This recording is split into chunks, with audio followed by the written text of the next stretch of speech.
तो नाज़रीन, केपीके में हालात एक मरतबा फिर ख़राब होते दिखाई दे रहे हैं और अब सूबाई दारुल-हुकूमत पेशावर बराह रास्त निशाना बनना शुरू हुआ है। ऐसे में आज अलसुबह अफसोसनाक वाक़या पेशावर में पेश आया, जहां एफसी का हेडक्वार्टर इंतहाई ममनू इलाके यानी रेड जोन में वाक़या है, उसको निशाना बना दिया गया। इस मौके पर तकरीबन 3 हमला आवर जो हैं वो दाखिल हुए। बादशाह वहाँ पर धमाके हुए, उसके बाद शदीद फायरिंग हुई।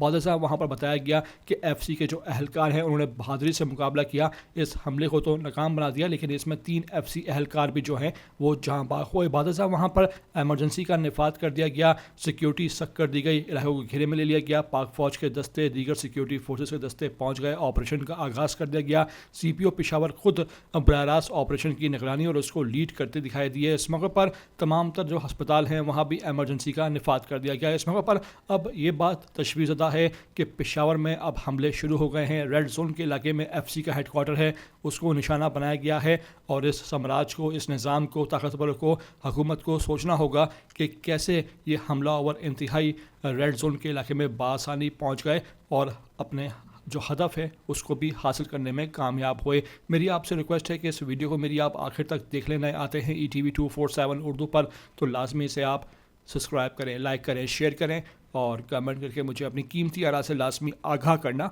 बिल्कुल भी ना भूला करें।